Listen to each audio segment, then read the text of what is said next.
Now presenting comedian Jaime Kennedy. Yeah, let's get right back into this. It's the Opie and Anthony Show. In studio, Jaime Kennedy. You got a new movie out called The Heckler. Yeah. See, now we got to make believe we didn't talk to you for the last 5 minutes. Yeah, our boy Roland gave us copies of The Heckler, and Jimmy and I really, really enjoyed it. First of all, I want to thank you for watching it, because you know how many times you give stuff to people and they don't watch it. You guys actually watched it, and you liked it. That's awesome. Thank you. You can always tell when the first question is, so tell us about it. Yeah. Well, there's other stuff that they give us in advance, and then we're stuck because we already booked the guest, and we're like, so tell us about, like Jimmy just said, why am I doing the same exact joke? What an idiot. What an idiot. I'm an idiot. Yeah. Oh, by the way, subject real quick, Boogie Nights. You said you were in, you were in Boogie Nights, they deleted your scenes? No, here's what's happened. I actually got a part in Boogie Nights, and I got a part in As Good As It Gets. I don't know if you saw As Good As It Gets. My part, I had actually a big part, but it got cut down to one word, where I say, yo. And then I beat up Greg Kinnear, I hit him with the lamp. Really? Yeah, and he was, remember, the gay guy. Yeah, Oh, wow. Of course. And in Boogie Nights, I had the actual part of the guy that has sex with Heather Graham in the back of the limo. And Oh, then really? Burt Reynolds Yeah. kicks me with a roller skate. They conflicted.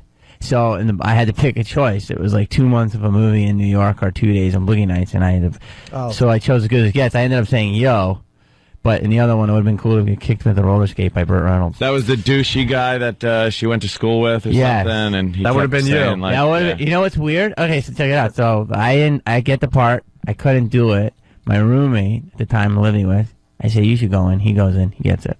Isn't that weird? Oh, that was him? And that's him. And he was, yeah. That keeps you up at night, I'm thinking. That was a huge movie. I know. I'm sorry, but that's got to keep you up at night.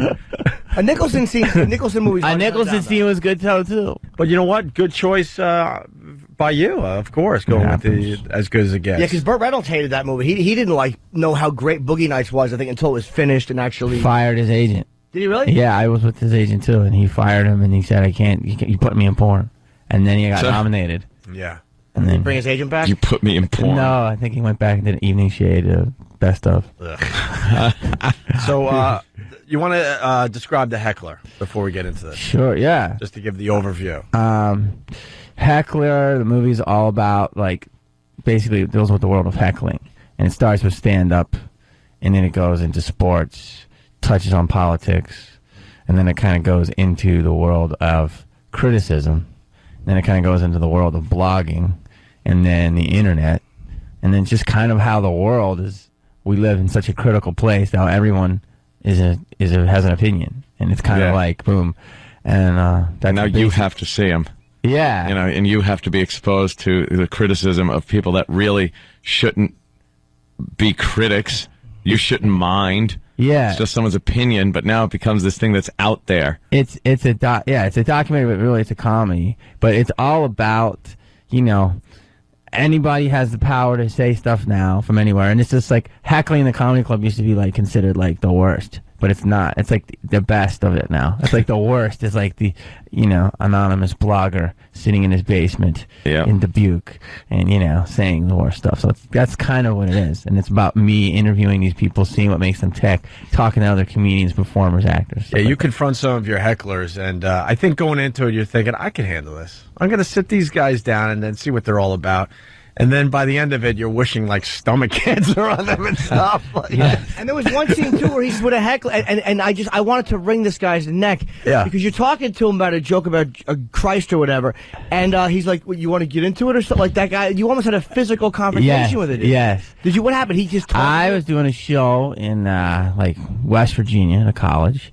And he said, what's that joke you did about Jesus? I did this joke called, because priests are talking about the body of Christ, and they can get you to eat anything. I'm like, they could just be the nipple of Christ, and we would just suck on it because, it's the God, right?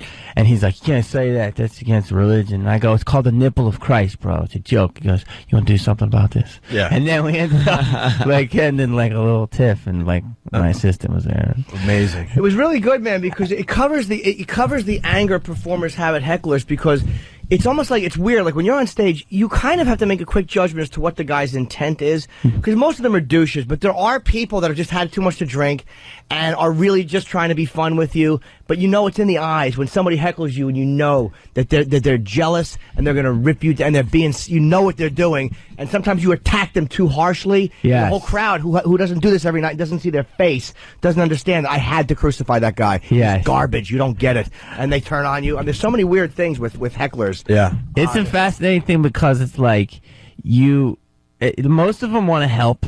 And, you know, Jim will tell you, as you can tell, a lot of them are chicks. We talk about that, how they get drunk.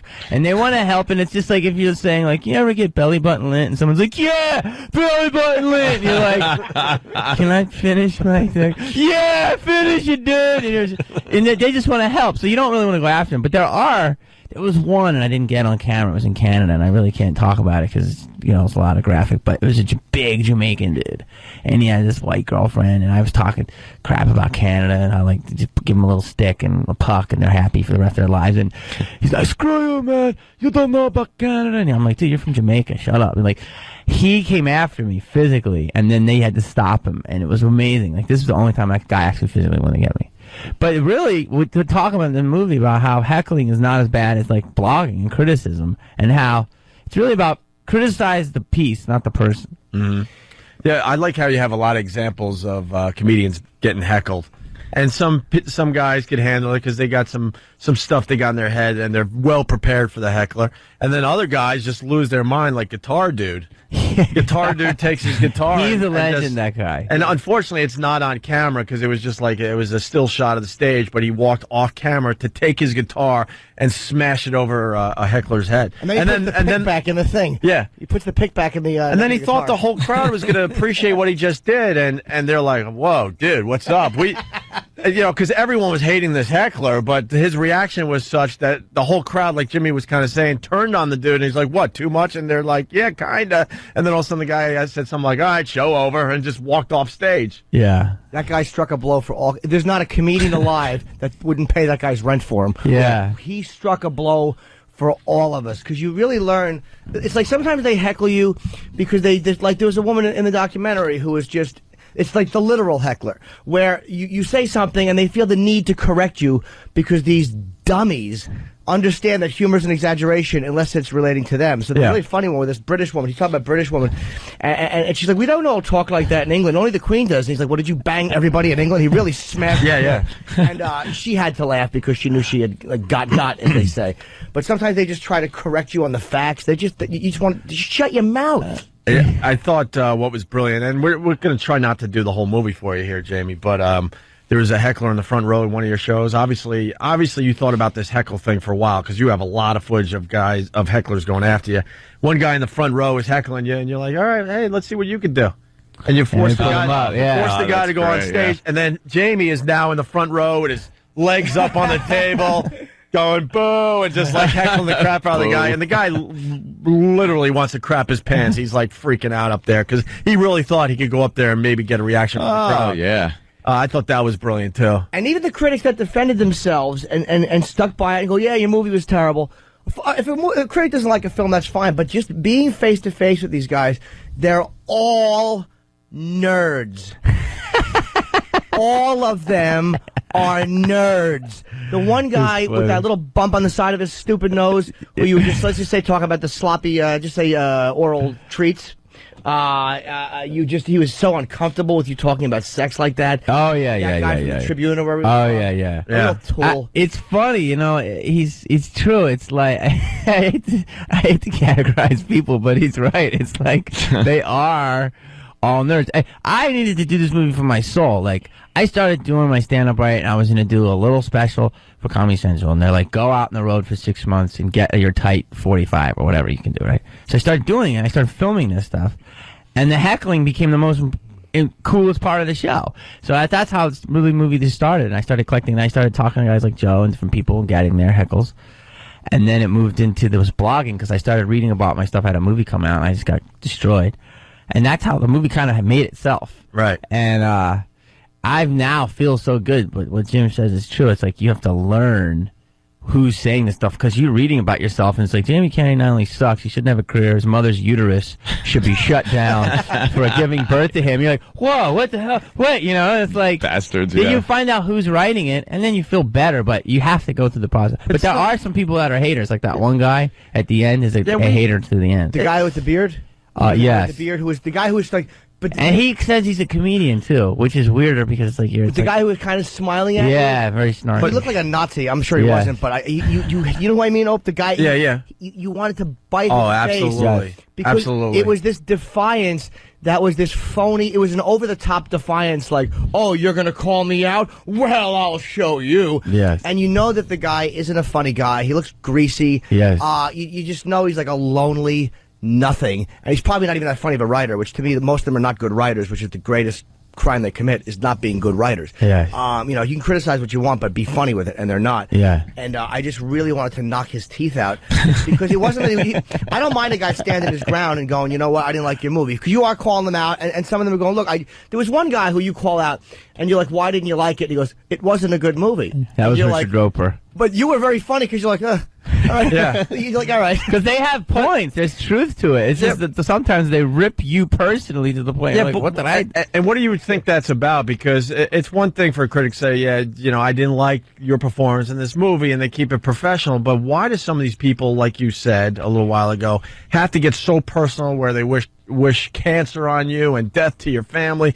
We had a situation when we did our dumb Sex for Sam bit, which was horrific, but they couldn't keep within what we did. They had to bring our parents into it and wish that our parents were tarred and feathered and thrown in the river. I'm like, what do they have to do with us messing up on our radio show? Yeah. But where does that come from, where they cross that line, you think? It comes, well, if they're writers, right, it comes from... They're entertainers too. Basically, they want to grab headlines. So, you know, if they say Jim Norton's show is like watching herpes manifest on your nutsack, whatever, right? It's like, oh, someone's gonna read that. You know what I mean? Yeah. Or Jaime Kennedy's career is worse than, you know, whatever. So that's number one. Number two is, I mean, that's really what I've noticed. Some of them are, if someone really rips me in a funny, creative way, I give them props. I mean, there are times on the tape I don't do good with hecklers. Other times I do. I mean, sometimes they win. You gotta love it. Right. But I think sometimes it's really about... Patton Oswalt says it really good. He says, it used to be a time where you'd look at people and you'd be like, oh, Gail Sayers can run good, or blah. Yeah. Now it's like, just makes people angry. Yeah. It's like this generation of, why is Jim Norton and Opie have a radio show? Why not me? Right. You know what I mean? Right. It's a different time. It seems like it's that mentality of everybody's giving everybody such positive feedback, they think they deserve it. Patton was right about that too. It's like there's people who just think they should be doing it, and there's a jealousy, and you kind of know, you as a performer, your instinct, you understand when someone's heckling you immediately why they're doing it. Right. Like one time I was on stage at the Comedy Cellar, and there's a guy to my right, and I was doing a clean set. I was working on a Leno set. It was a little aggressive, and he's like, that's... And he was something I said that wasn't gentlemanly, and he was trying to be this knight in shining armor for his stupid family. And I laid into him. It wasn't funny. You would have thought I never did comedy in my life. I was a dock worker. I was like Lee J. Cobb, just yelling at this slob. And I'm like, don't use me to impress your effing wife and your effing... Because I knew exactly what he was doing. He was trying to show off for his family and try to shut this punk down. And sometimes that's what you have to do. You got to throw the set to walk out with your dignity, because you're not going to allow that guy to ruin you. You can't do it. Now, wait, were you able to recover, or was that it? Did you have to end that? Nah, I don't think so. I think the rest of the set went poorly. But who cared? I made $25 at the Cellar. You know, it had to happen. Yeah. It had to happen. In Heckler, Jaime Kennedy also gets to interview George Lucas, and we called him out on it as soon as he sat down. Like, dude, you did not set up an interview with George Lucas. You railroaded the guy. You knew he was going to be somewhere. You went with a film crew and said, "Hey, George," and there's people around. So now George doesn't want to be the a-hole. So he's like, "All right, I'll give you 30 seconds on heckling." Wait, you know, it's so funny because everyone's like, "Dude, how'd you get George Lucas?" Of course, you busted me 1 second. Wait, so you want to hear the real story? Yeah. I tell people that I was like Jar Jar Banks. I say, well, I was Jar Jar, but I couldn't do it. He owed me a favor. So I was doing a video. I did a comedy video with Bob Saget called "Rolling with Saget." Sure. Right? It was like a rap phone. Yeah, and it did very well. It did well. So we're doing this video, right? And I'm filming on Hollywood Boulevard. And this Hollywood Boulevard that day was crazy. It was a commercial, there was me filming something, and there was CSI New York, right? So we're doing this video, got all these girls and stuff, and I'm sitting there, and somebody goes, "Why is Michael McDonald on set?"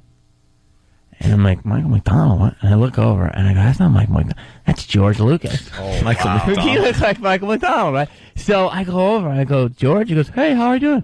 I go, "What are you doing?" He goes, "I'm just here. I'm looking at your cameras." So George Lucas every day goes, every like Wednesday, his daughter goes to USC. He goes and has, I shouldn't tell stalkers this. He goes and has lunch at Musso and Frank's. You know Musso and Frank's on Hollywood Boulevard? It's old-time Italian food. He just goes in, has a little bolognese and leaves, right? So he walks down Hollywood Boulevard, and he's a big camera into cameras. And so we were using this high-tech new camera called a red camera. And he was like, "What kind of BPM do you have? What's your shutter speed?" And he'll just walk, right? So he starts talking to the camera guy. And I know George is like, he's like, you know, he's like any other guy. We had a lot of girls. I go, "Hey, George, what are you doing?" And he goes, "I'm just checking out the cameras." And I go, "Will you be in this video?" And he goes, "What?" So I had, like, we were shooting the video. So I actually put him in the video. I put two girls next to him, and he lip-synced. And then as he was there, we're filming for Heckler. And I go, "George, let me ask you a couple things about criticism." And I got him. And he was amazing. But the thing is that he thought he was on the set of CSI New York. He goes, "Is this CSI New York?" Oh, no. And then we're like, "No, it's our video." He goes, "What?" And he goes, "You're my video, bitch." And Saget comes over. He's like, "Was Darth Vader gay?" He starts just starts asking him the worst questions about Star Wars. He's like, "Yoda, was he a Jew? Come on, what's the?" Yeah. It was hilarious. I mean, George was awesome, very comedy. What we did kind of ambush him, and he was great. So check it out. So we signed off. We had 3 quotes of him, and he said, 2 days ago, signed, "You can use that one." And we used the one, and it was really cool. And he let us put a link to StarWars.com. You also, I like the fact that you went into the internet blogging, because it's funny, too, and I've noticed this about myself.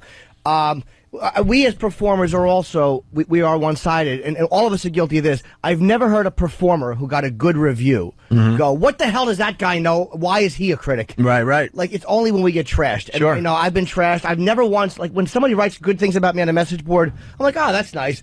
But when they write bad things about me, I'm like, "Oh, those cowards." You know, I always look at the negative. Over and over again, you understand that most performers, you know, the whole audience could love you except for one person, and that's one person is going to bother you for the rest of the night. Isn't that brutal? Why is that? And a fan, Isn't that brutal? And a fan site could do the same thing, 90% positive stuff, but one lousy dude could ruin your day. You know, and the cure to that is just stop reading all that stuff.